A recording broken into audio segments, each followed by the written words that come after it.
My daughter-in-law put something in my wine, and I was sitting there smiling like a fool, not knowing that that glass was about to change everything. The humiliation wasn't the wine. It was realizing that, at that table, I was unnecessary. I never imagined that my own son would be the one to notice something was wrong and switch the glasses without saying a word. How did we reach a point where a mother becomes a burden inside her own family? My name is Rose Marie Hernandez. I'm 52 years old, and I live in San Antonio, Texas, in the house that belonged to my husband before he passed away. It's not a luxurious house, but it's mine, and that has always bothered some people more than they like to admit. I'm not a confrontational woman. I've always been the type to endure, to stay quiet, to avoid problems, especially for my son Daniel, who is the only family I have. Since he married Lucia, everything started to feel different. Not suddenly, but slowly, like a door closing without making a sound. At first, I thought it was all in my head. I told myself I was exaggerating, that mothers always feel a bit jealous when their sons build their own families. That's what I repeated to myself so I wouldn't think badly. Lucia always appeared polite, well-mannered, the kind of person who smiles while looking you up and down. She never yelled at me, never disrespected me outright, but she had a very particular way of making me feel out of place. Small comments, uncomfortable questions, long silences when I spoke. Things that sound insignificant when you describe them, but together they weigh heavily. I noticed that every time they came over for dinner at my house, Lucia took over everything. The kitchen, the decisions, even my own son. Daniel no longer looked at me the same way. He spoke less to me, as if he were careful not to say the wrong thing in front of her. And I, afraid of losing him, stayed quiet. The day of the wine started like any other. A family Sunday, the kind you organize hoping to feel accompanied, even when deep down you already know you won't. Lucia insisted on bringing a bottle of wine, supposedly to celebrate something. I don't even remember what. I don't drink much, but I accepted out of politeness. I remember that when she poured the glasses, she looked straight at me for just a second. Just one, but it was enough to make me uncomfortable. She said it was a special wine, that I would like it, and she smiled. I thanked her and lifted my glass, trying to be kind. As always, Daniel was sitting across from me. He wasn't talking much, but he was watching me in a strange way, distracted, yet alert at the same time. I thought he was tired or worried about work. I never imagined he was watching something else. Before I tasted the wine, I felt something strange, not the flavor, because I hadn't drunk yet, but a sense of alertness, like when a mother knows something isn't right but can't explain why. Still, I brought the glass closer to my mouth because I didn't want to seem rude or dramatic. And that's when Daniel stood up and said he'd mixed up his glass with mine, and that we should switch them to avoid an accident. Lucia froze for a few seconds, too still, but then she laughed and said it didn't matter. I didn't understand anything. I thought it was just something silly. What I didn't know was that that simple gesture was about to uncover something that had been growing right in front of my eyes for a long time, without me wanting to see it. If you're listening to this story, tell me where you're listening from, because I truly need to know if things like this happen in families everywhere. At that moment, I still didn't know that that glass wasn't meant for me, and that the real danger was sitting right in front of me, in silence. Before continuing, comment below where you're listening from. I love knowing how far my stories reach. And check if you're already subscribed to the channel. After the glasses were switched, everything continued as if nothing had happened, and that was what unsettled me the most. No one said anything else. No one asked questions. Lucia kept talking about trivial things. Work, plans she had with Daniel, trips that I knew didn't include me. I nodded, smiled, and inside felt that something didn't fit. I tasted the wine slowly, waiting for that special flavor Lucia had mentioned. There was nothing strange about it, at least not to me. It was an ordinary wine, maybe a bit strong, but normal. Still, I didn't feel at ease. There was something in the air that tightened my chest, like I was sitting somewhere I wasn't welcome. I looked at Daniel several times, trying to understand why he had made that sudden switch. He avoided my gaze. He ate in silence and barely touched his glass. Lucia, on the other hand, drank without any problem and kept glancing at him, as if waiting for something. That dynamic made me feel invisible. I've always believed that a mother knows when her child is in danger, even if she doesn't know from what. That night, that feeling wouldn't let go of me. I remembered other small things I'd brushed aside before. The way Lucia controlled visits, schedules, phone calls. How little by little she pushed me out of Daniel's life without ever needing a fight. At one point during dinner, Lucia made a comment that still hurts to remember. She said it was time for me to think about moving into something smaller, that maintaining a big house alone wasn't practical. She said it sweetly, like advice. Daniel said nothing. I felt the humiliation rise to my face, but I swallowed my words, as always. After dinner, Lucia insisted on pouring more wine. Daniel said he didn't want any. She looked annoyed for the first time, without fully hiding it. It was just a gesture, a tight jaw, a brief tension, but I saw it. That's when I understood something was going on between them, and it wasn't good. A few minutes later, Daniel stood up and said he felt dizzy. I thought it was the wine or stress. Lucia suddenly turned pale, too fast. She started saying maybe the wine hadn't agreed with him, that he should sit down. I got up too, but Daniel wasn't really responding anymore. When I saw my son sweating, his eyes unfocused, my heart dropped. I didn't think about the glass. I didn't think about Lucia. I only thought that something was happening to my son right in front of me, and I didn't know what to do. I called an ambulance while Lucia paced back and forth, saying it was probably nothing serious. At the hospital, everything was confusion, questions, doctors coming and going. I was shaking, sitting on a hard chair, staring at a closed door.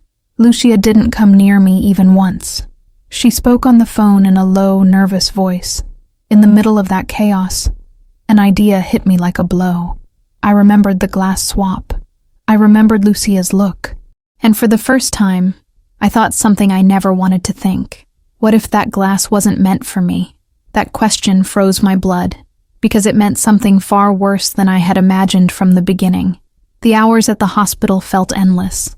No one told me anything clearly, and the silence felt heavier than any words. I watched the clock, and every minute felt like an insult to the anguish inside me. Lucia was still there, but not with me. She moved nervously, talked on the phone, went in and out as if I didn't exist. When a doctor finally approached me, he explained that Daniel had had a strong reaction to something he ingested. He didn't say the word poison, but he didn't deny it either. He asked if my son was on medication, if he'd drunk anything unusual. I immediately thought of the wine. My stomach tightened, but I said nothing yet. Lucia stepped in and said they'd only had wine, the one she herself had brought. She said it quickly, too quickly. The doctor looked at her and wrote something down. I watched that scene feeling more alert than ever. Something didn't add up. While we waited for results, Lucia sat far away from me. She wouldn't look at me. I remembered every comment she'd made, every attempt to make me feel old, useless, unnecessary. I remembered how she always talked about future plans where I wasn't included, and I understood that maybe none of it had been accidental. When the doctor returned, he said Daniel was stable, but what he had ingested wasn't just alcohol. There was a substance that shouldn't have been there. Lucia put her hand over her mouth, pretending to be shocked. I didn't cry. I stayed still, staring ahead, as if something inside me had suddenly snapped into place. I asked to speak to the doctor alone. I told him about the glass swap. I told him that the drink had originally been meant for me. He looked at me seriously and said something that still echoes in my head. He said that if Daniel hadn't switched glasses, the consequences could have been irreversible. In that moment, I understood everything. I wasn't the target. I never had been. The wine wasn't meant to humiliate me or make me sick. It was meant for something worse, and that something was directed at my own son. I felt a mix of relief and terror. Relief because Daniel was alive. Terror because the person who slept beside him was capable of doing that. I thought of all the times I'd stayed silent to avoid causing problems, of how I'd let myself be pushed aside little by little, believing it was the right thing. When I was finally allowed to see Daniel, he was weak but conscious. He squeezed my hand and apologized without saying why. I didn't ask. I just told him I was there. In that silence, I understood that he, too, had begun to see things he hadn't wanted to accept before. Lucia didn't go in to see him. She said she didn't feel well and needed air. I had no more doubts. That night, I didn't sleep. I sat beside my son's bed, thinking about how a mother can go from feeling like a burden to becoming the only wall between her child and danger. And I knew nothing would ever be the same again, because the truth was now too close to keep ignoring. When Daniel was discharged, I was no longer the same woman who had entered the hospital with him. Something inside me had hardened, not out of hatred, but clarity. We went back to my house because the doctor recommended observation, and Lucia insisted on coming with us as if nothing had happened. I agreed in silence, because I needed to see how far she was capable of going. No one spoke on the way. Daniel lay back with his eyes closed. Lucia stared at her phone, her hands trembling. I observed everything from the back seat, storing every gesture, every quick breath, every uncomfortable silence. I was no longer confused. I was alert. At home, Lucia moved around as if she owned the place. She made tea, arranged pillows, gave orders. But something had changed. Daniel looked at her differently, not with love, but with distrust, and she felt it. It showed in her voice, her haste, her need to control the situation. When she was alone with me in the kitchen, she tried to be kind. She said it had been a big scare, and that she was grateful I'd reacted quickly. I looked straight at her and told her that a mother always knows when something isn't right, even if she can't explain it. She lowered her gaze for the first time since I'd known her. That day, I started remembering old conversations, comments about insurance, about inheritances, about how expensive it was to maintain a house, things I'd once attributed to normal concerns. Now, everything carried a different weight. Daniel spent the afternoon in silence. At one point, he called me into his room and asked me to close the door. He told me that for weeks he'd been feeling strange, that Lucia insisted he take natural things for stress, that she always served him pre-made drinks. He said he'd never suspected anything until he saw how she poured the wine that Sunday, and something didn't feel right. Hearing that broke my heart. My son had been in danger right in front of me, and I'd been busy feeling displaced. I felt guilt, but I didn't allow myself to collapse. It wasn't time to cry. It was time to protect. That night, Lucia wanted to sleep in the same room as Daniel. He told her no, that he needed to be alone. She got angry and said I was interfering where I didn't belong. I didn't respond. I no longer needed to argue. The truth was pushing everything into place on its own. I lay in bed without sleeping, listening to Lucia's footsteps around the house, opening drawers, making phone calls in low voices. At some point, she stopped outside my door.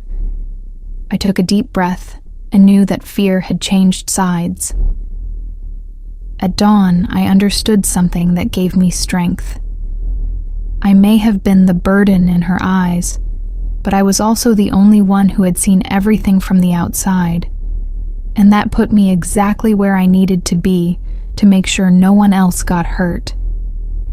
From that day on, I watched with different eyes.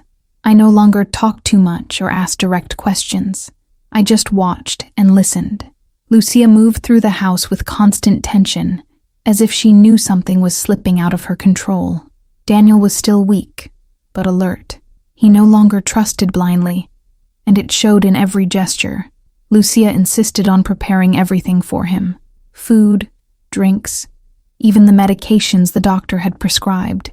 I offered to help, and she always found an excuse to push me aside, telling me to rest, that she'd handle it. Before, I would have accepted. Now I didn't. I stayed close, without invading, but without leaving. At one point, Daniel asked for water.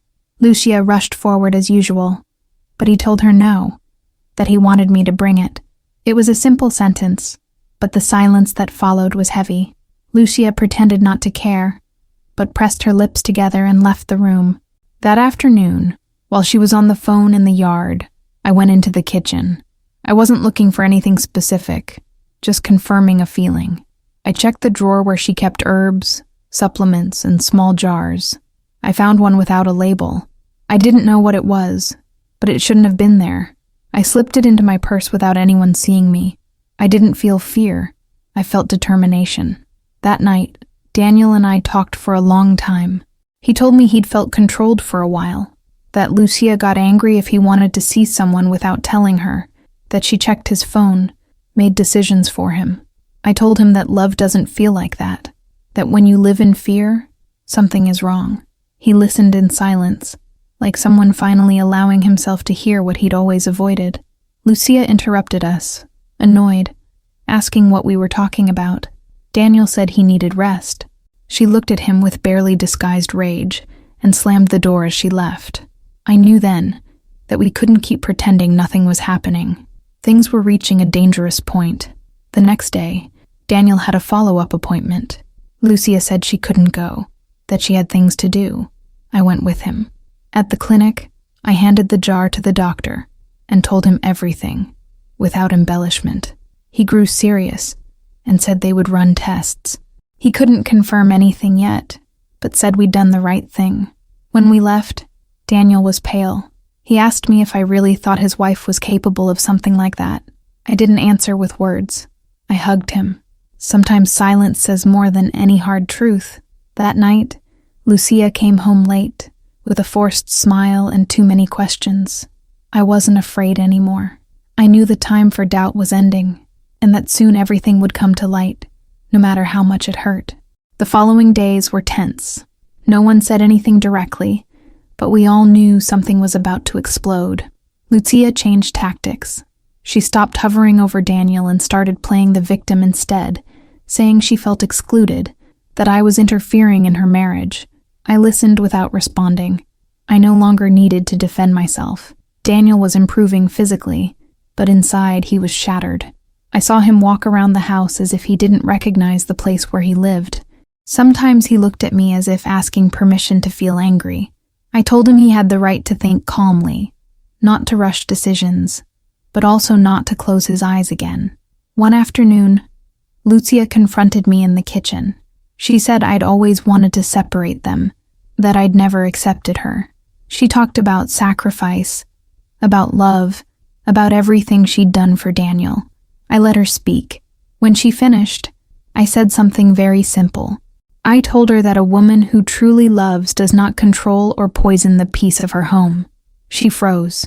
She didn't scream. She didn't deny it. She just looked at me with pure hatred.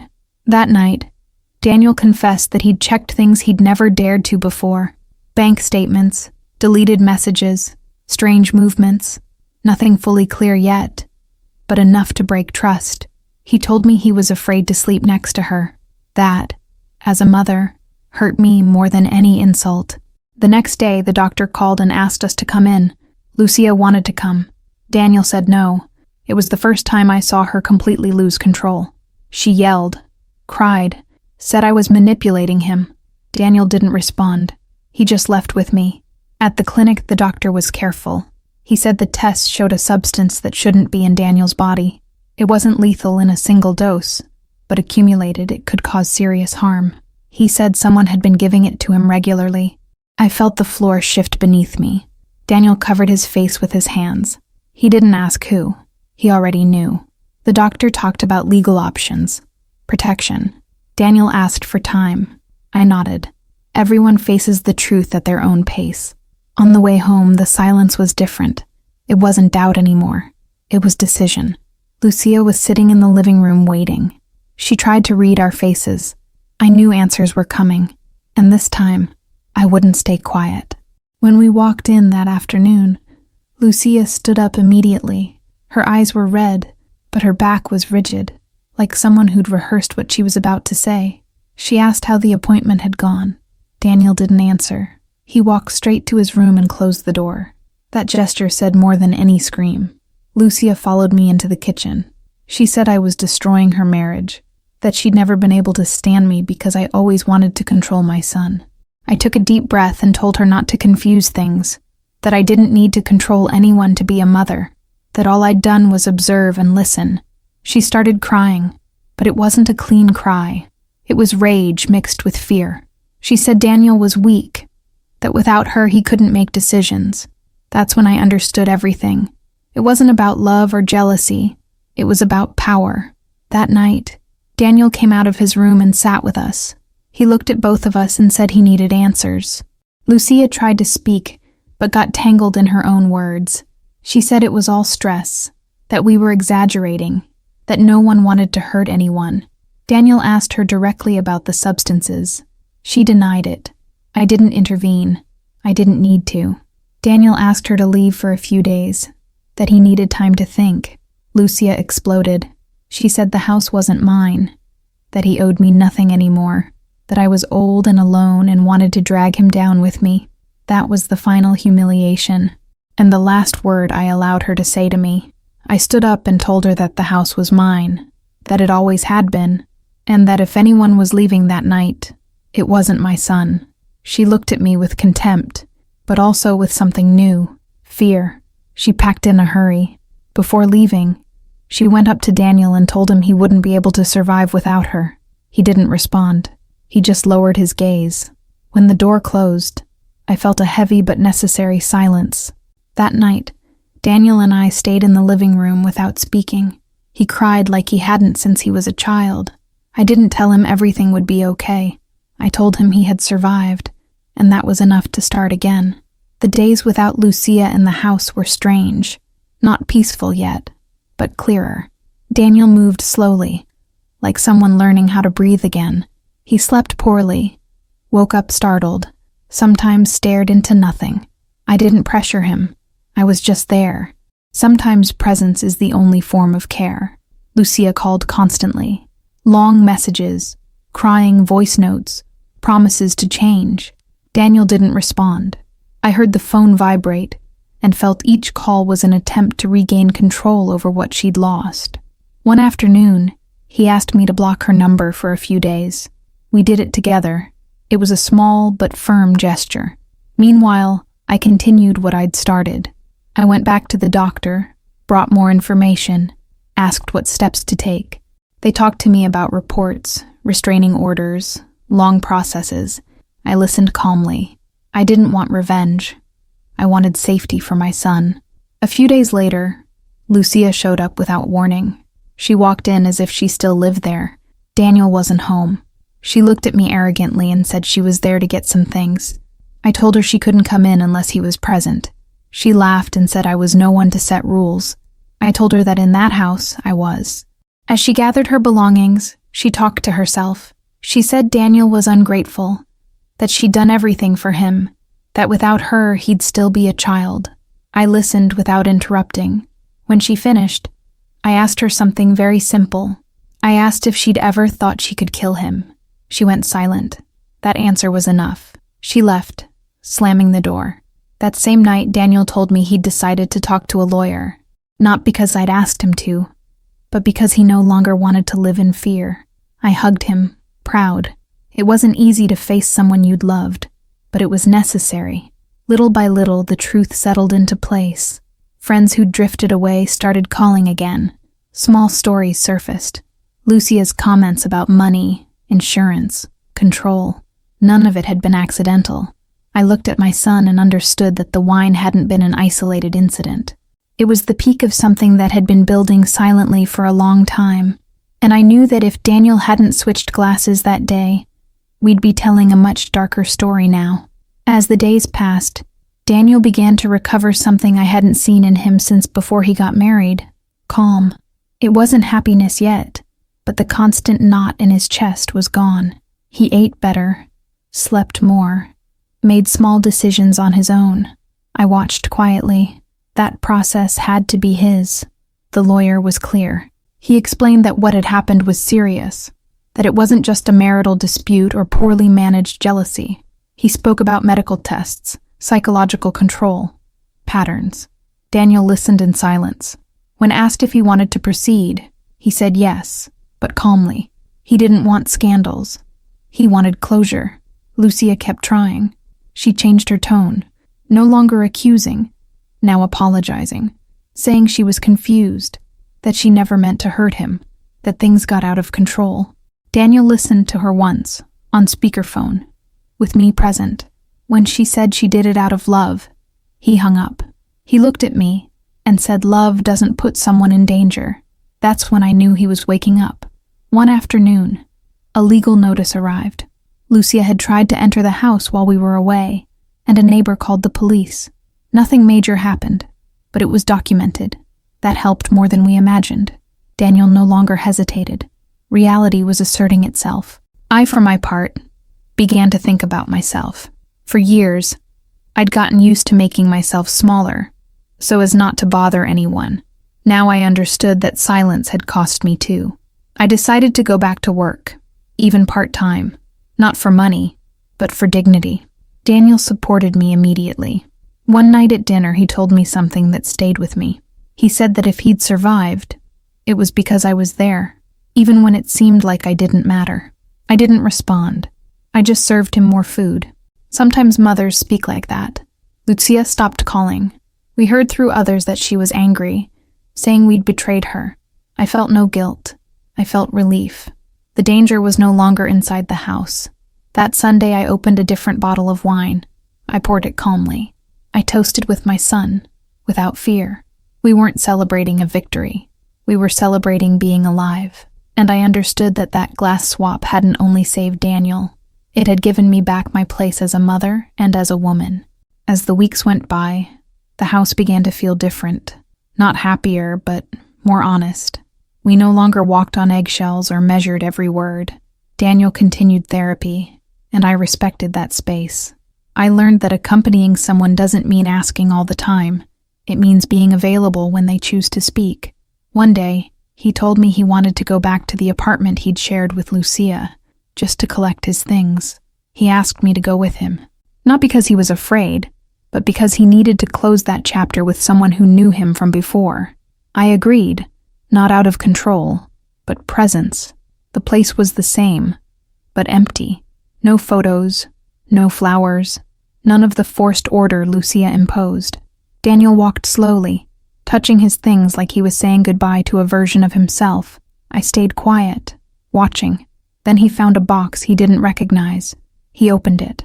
Inside were papers, documents, copies of insurance policies, handwritten notes.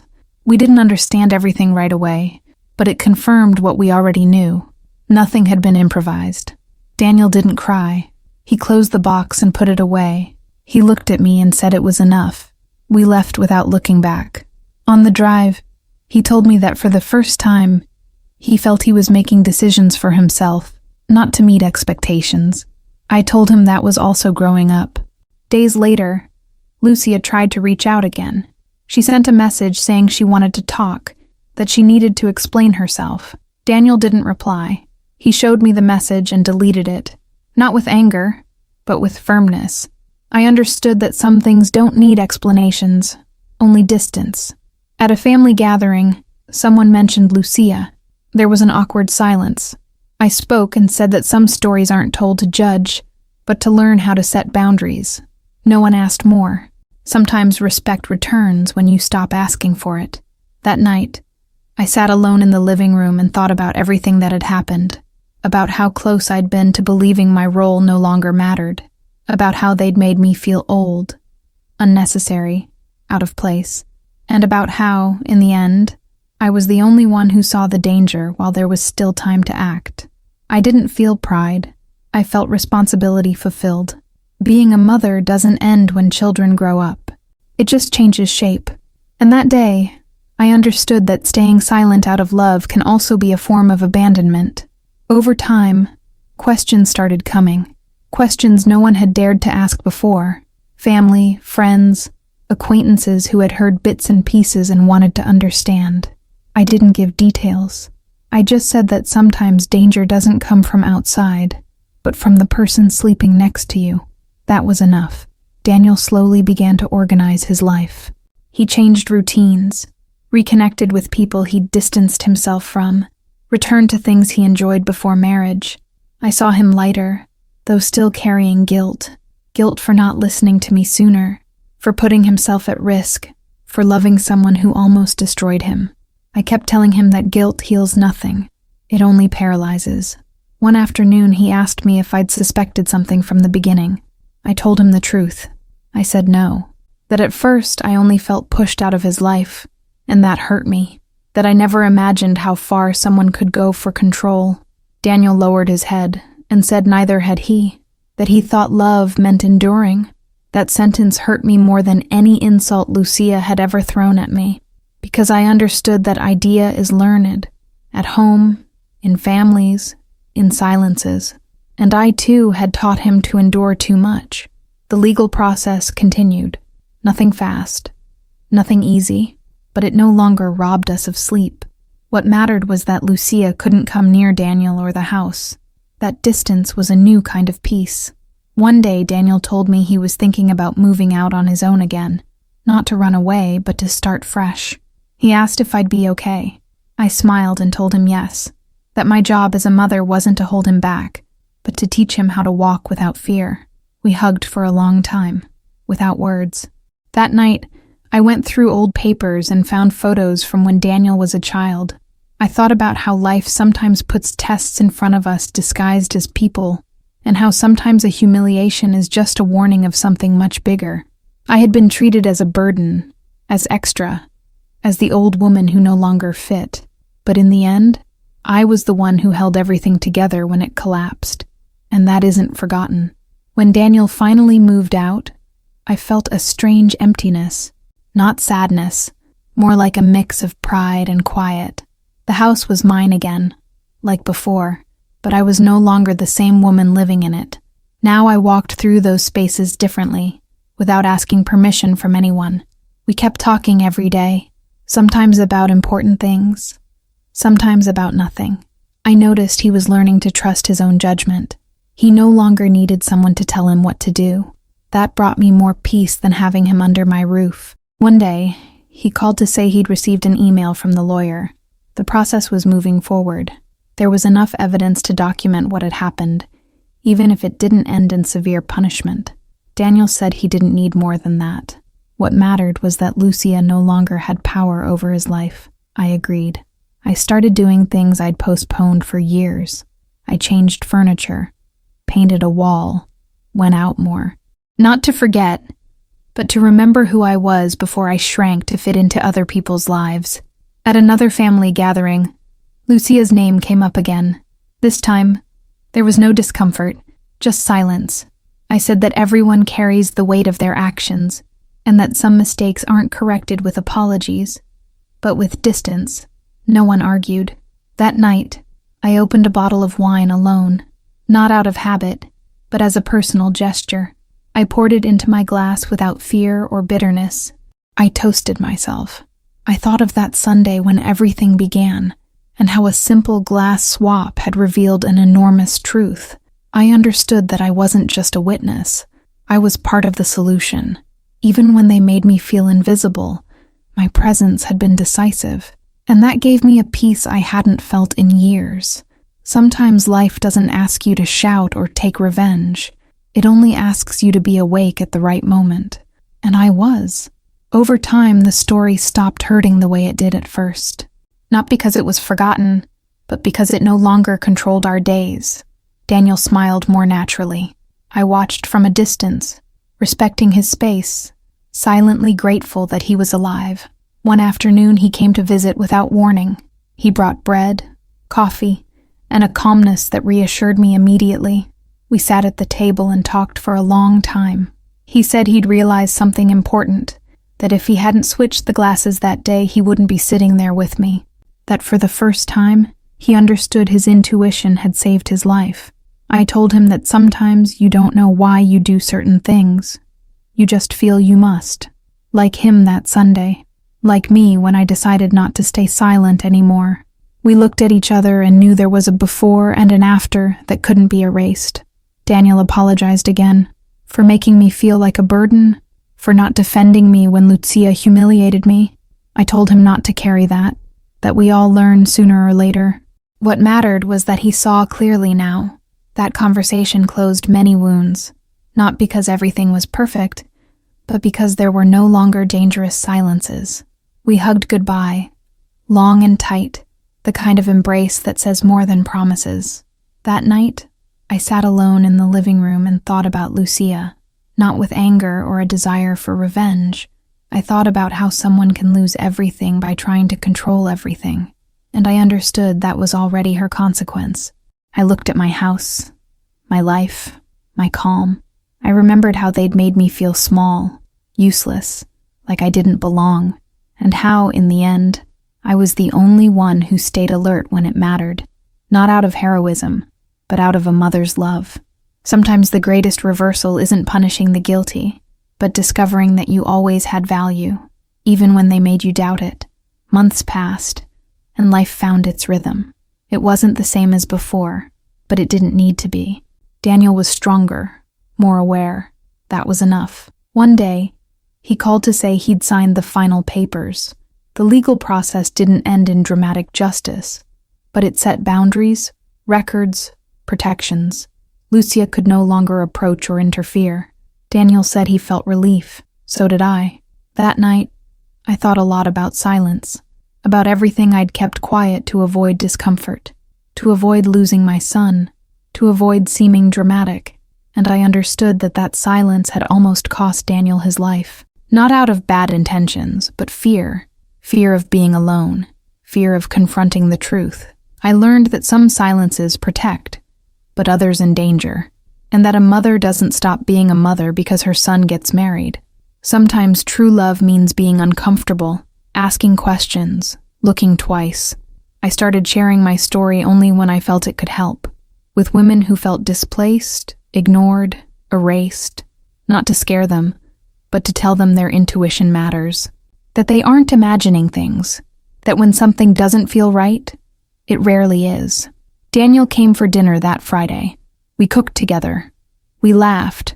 We opened a bottle of wine and poured it calmly.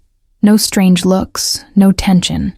We raised our glasses and toasted something simple, being alive. I looked at him and thought about how it all began with a silent humiliation, with a glass poured with contempt, and how it ended with a truth that gave us our lives back. Sometimes darkness reveals itself in small gestures, and sometimes salvation does too.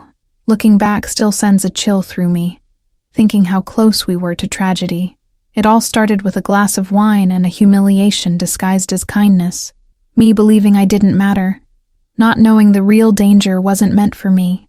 It was my son who noticed, who switched the glasses quietly, who saved his own life without knowing it. For a long time, I thought being a mother meant enduring, staying quiet, not being in the way. Today, I know being a mother also means looking straight ahead, even when it hurts, trusting that discomfort that won't go away. If I hadn't paid attention, if I'd kept making myself smaller, this story might have had a very different ending. Lucia is no longer part of our lives, not because I won anything, but because the truth asserted itself. Control, contempt, and manipulation always leave traces, and sooner or later, they surface. Today, I live peacefully. I walk through my house without feeling out of place. Daniel walks his path stronger, more awake. Our relationship changed. It's no longer guilt or obligation. It's respect. I learned that no woman should accept humiliation to keep her family, that silence doesn't always protect, and that listening to intuition can save lives. If this story stirred something in you, think about that. How many times have you stayed quiet to avoid discomfort? How many signs did you ignore out of fear of being wrong? Thank you for listening to my story until the end. Tell me in the comments what you would do in my place and where you're listening from. If you identified with any part of it, you're not alone. Don't forget to like, subscribe to the channel, and join us for the next stories.